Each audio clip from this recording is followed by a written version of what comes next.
Olá! E se a gente pensasse na fanart não só como um hobby, mas como algo maior?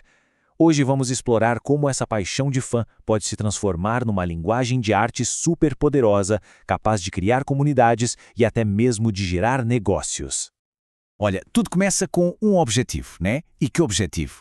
Essa é a ambição da Ana de Castro Leão, uma estudante do ensino médio que resolveu transformar a paixão dela num projeto de vida. É uma frase bem direta, bem poderosa e que já define o nosso ponto de partida aqui. E é exatamente nessa jornada que a gente vai mergulhar. A ideia é desmontar o plano dela, passo a passo, para entender como uma ideia que parece tão grande pode virar realidade com estudo, com estratégia e, claro, com muita criatividade. Então, vamos lá. Qual era o plano da Ana, afinal? E aqui já vai a primeira dica. Não era só sobre desenhar, ia muito além. O lance era construir um negócio de verdade e, mais importante, criar uma conexão genuína com outros fãs. E aqui está o pulo do gato. Para a Ana, a questão nunca foi só a técnica do desenho em si. O verdadeiro desafio era outro. Era aprender a falar a língua dos fandoms através das imagens, sabes?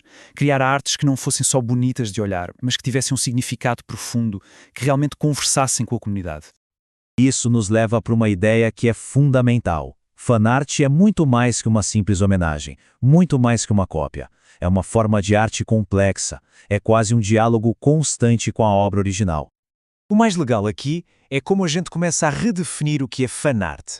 Deixa de ser vista só como algo derivado e passa a ser entendida como uma linguagem própria, sabe?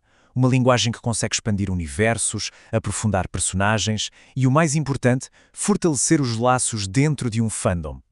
E essa era a grande questão que guiava o projeto da Ana. Pensa bem, se fanart é uma linguagem, então ela deve ter algum tipo de gramática, uma estrutura que dá para aprender e dominar, certo? E a resposta que ela encontrou veio de um lugar bem inesperado, a retórica lá da Grécia Antiga. É aqui que a estratégia dela fica simplesmente genial. Ela foi buscar conceitos de mais de 2000 anos atrás, as ferramentas da retórica de Aristóteles e trouxe tudo isso para o mundo de hoje, para o universo digital da fanart. Essa tabela aqui mostra perfeitamente a ponte que ela criou. Ethos, pathos e logos. Basicamente, credibilidade, emoção e lógica. Vamos passar rapidinho por cada um para entender como se aplica. Ok, ethos. Na fanart, ethos é sobre ganhar a confiança da comunidade. É sobre respeitar o material original, entender a essência dele, o estilo, os valores. É no fim das contas mostrar que o artista fez o dever de casa, que entende do que está a falar. E agora o pathos. Esse talvez seja o mais poderoso de todos. É a habilidade de tocar no coração do fandom. Sabe, de evocar aquela nostalgia, aquela alegria, a admiração ou até a tristeza que todo mundo sentiu quando viu a obra original. É pura conexão emocional. E por último, o logos.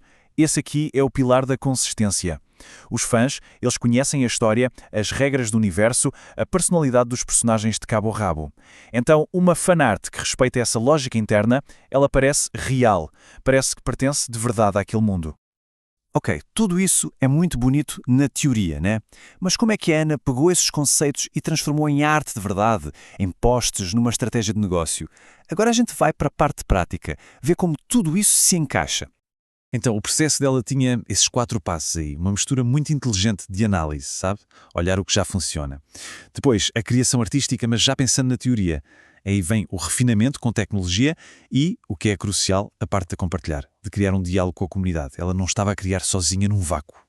E olha que exemplo fantástico da etapa de melhorar. A arte é a mesma, tá? Mas a descrição, que foi refinada com a ajuda de IA, muda completamente o jeito que a obra é percebida.